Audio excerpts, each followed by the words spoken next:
Hey guys, so welcome to this week's video. I'm going to be covering some basics. I would say Wave Master, but it's a freestanding pad. You could do some of these on heavy bags as well. You've just got to obviously check your situation to see if it's going to be safe for you to do this, because obviously I'm working on a piece of equipment that's weighted from the bottom as opposed to hinged from the top. So you may have to modify them to suit your setup. Okay, so moving on from there, first drill we're going to work on what I like to call an in and out drill. Okay, so working on a side kick, you could do it from a hook kick, round kick, whichever, but it's got to be a lead leg kick. The idea is that from my standing position, I am too far away to hit the pad, okay? The drill is such, if you're working in class, that you're saying go, or whatever command that you want to use, working it like a reaction drill, okay? So from here, the idea is they're gonna go in, kick, and then come back out again. In, kick, come back out again. In, kick, and then come back out again. As I say, they could do it as a hook kick, but the idea is they're too far away, they close the distance, then they move back. Close the distance, and then move back. So I'm working on moving in and back out again. Okay, so this next drill we're going to be working on a slide side kick movement, a personal favourite of mine. Again, so working it from the lead leg. Now what you're going to have is a cone, or in this case I've just got a yellow beanbag out, that's a hand. And we want to set it so that our front leg is too far away to hit lifting up this way. And the idea is you're going to get your students have their knees bent. Okay, they're going to push off their rear leg and they're going to slide and engage that side kick. So you're going to lift up, slide and kick. Yeah? So one more time, look, from here, I'm going to lift, I'm going to push my way back, making sure I'm turning that back foot, and then slide and kick forwards. You almost need to think about a scooping movement under and through your hips to drive the kick forwards. So I'm here, up, kick, right? So we're sliding and kicking. We're not stepping and kicking. The mistake a lot of people tend to make is to do this step movement. We were doing that on the previous one. On this one, the idea is, and a way to drill it, you can get your students to lift up so they're in this chamber position, then slide and kick at the same time. If they're having trouble splitting the two off, you can do it as a 1-2 drill. Okay, so from here you go 1, make them hold, 2, slide and kick, okay? So you can split it off that way. So that's a slide side kick drill.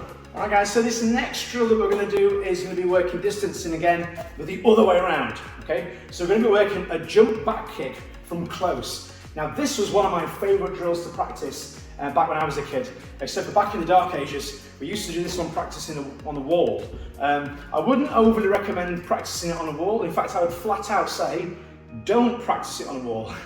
We've got cool equipment like this these days, so do it on this sort of stuff, okay? Or on a kick shield, or with a partner, that sort of stuff. Okay, so, the idea with this one is, you may not be able to see my foot, I'm not sure if it's in shot, but my bottom foot, I'll do it around here, look.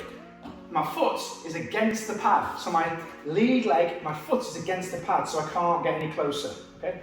All we're gonna do is we're gonna work on doing a jump back. Now, if I go straight up in the air from here, what's gonna happen is, I'm not gonna be able to fit it in. I'm gonna end up getting too swashed. So the idea is, I'm working on pushing with my back leg and rotating and moving away. So by the end of the kick, I've moved away from the pad. So I'm going like this. Okay? I'm moving away from the pad. This is a really good one to get your students, sorry, I'm talking my back to you. This is a really good one to get your students thinking about how they can work their jump kicks, their back kicks, their standing back kicks, just normal ones, in different directions. Okay, so a variation on it, instead of it being from here and then going backwards and doing a jump back kick, what you can get them to do is to step away. Yeah? So it's working on the same thinking.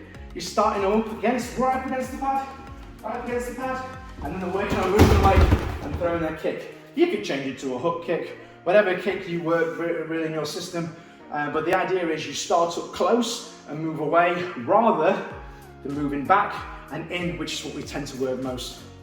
Okay, so this next one, again, is going to be working on starting up close next to the pad. But this time what I'm going to do is I'm going to angle it off and I'm going to work for a hook kick. So I'm going to be here. All right, so the idea with this drill is I've got my front foot, the kicking foot touching the base again. Okay, and there's two ways you can practice this. The first one is to do it with fairly large step off. So my back foot steps away, okay, and then my hook kick comes around this way. You can generate a lot of power with that one. All right, so again, I'm here, I'm going to step across and off, and my hook kick in, okay? The other way you can do this one, a little fun way you can do it, is to practice it. Get yourself in your stance and stood, and practice just jamming it in without any step off at all. So we're going from here, back and in, okay?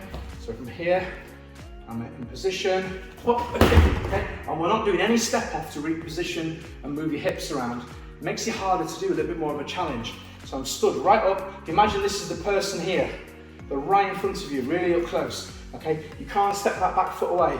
You've just got to turn that foot, lean back, nice tight chamber on that front leg, up, and into that hook kick, okay? So that's your step back or lean back lead leg hook kick. All right guys, so this is a fun conditioning drill, the strengthening drill that I like to do called kick and stick. Okay, so this one is a nightmare to do, I'll be honest with you, okay? It is tricky to do. Emphasize if you're working with students or if indeed it is you yourself practicing it. It is hard to do. The idea is to throw your kick, and when it impacts the pad, it's like you're kicking Velcro and it sticks, all right? So you're trying to hold your kick on the pad, okay? So for example, if I was going for my lead leg round or turning kick, when it hits, I hold it, okay, and then bring it off, okay? You can hold it for whatever you want. If you don't want to do a 3 count or whatever, you establish the count, all right? So if I was going to do a lead leg side kick, and then off. Okay, if I was doing a lead leg hook kick, and then off. If I was feeling particularly evil, wanted to really push myself, I might come round with a spin hook kick, and then off, which is really hard to do. Okay, but you get the idea. So we call it kick and stick. The kick goes out, and then it comes off.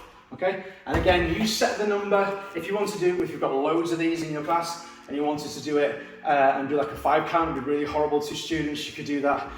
Really encourage them on the stick to rechamber. So for example, if you did it on say a 3 count, so the up, 1, 2, 3, comes back and goes down.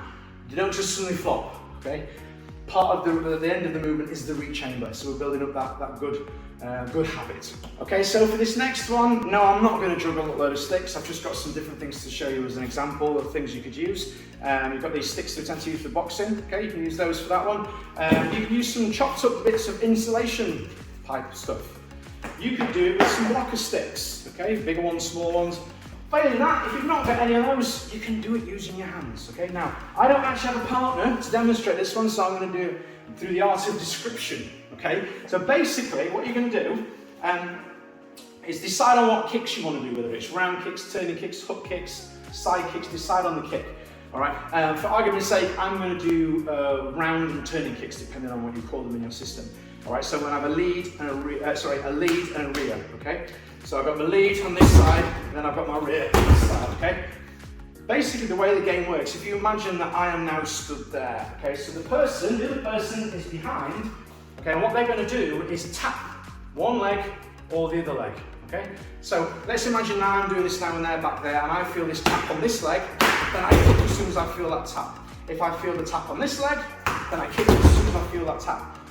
It's really important that you stress to your partners or your students that they're not going wham and slamming them as hard as they can. That's not the idea.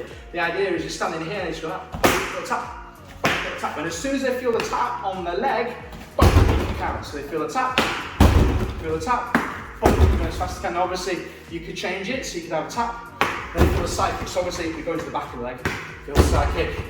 Round kick, okay? It could be whichever way around if you feel tap, come round, okay? So you can set the kicks as whatever you're at. And the other person's just there, just going up, tap, okay? Not kicking, obviously this is a channel dedicated to kicking, but what you can do with this one, is you can have a feel for the tap to the leg or a tap to the arm. So if they're here, they feel a tap to the leg, they kick, feel a tap to the side, and they jab. They feel a tap, and then cross. Yeah, so you can bring the arms into this one as well. It's a real fun drill. And again, if you've not got the kit, just get them to do it. Sorry, just little taps. Yeah? Just to say, just got to be careful and mindful, especially with the kids. If they're doing it with their legs and the other person reacts quick and their foot's still there, they can get a little bit tangled, which is why it's better to go and spend a few quid or a few dollars, wherever you're based, on some of this, because it's cheap enough. I just put a bit of red tape around the end, just to make it a little bit more visible when it's moving around. Don't have to do that, just an option. All right, I've had this stuff, I've had this for about 20 years, and it lasts well, so definitely worthwhile investment. Okay guys, so there we go, 6 drills. I have got more. If you visit my website, onlinekicking.co.uk, there's actually a selection of pad drills there that I personally use for my training and for teaching at workshops. You can go and check those out there. Don't forget also as well, you can go to kickingcoach.co.uk if you want to book a session with me, either an individual video, so you can send me a video, I'll analyse it, I'll send you back some tips and feedback, lots of talking stuff, lots of demonstrating stuff, or you can book a Zoom, or you can come here and train with me in my academy in North Yorkshire.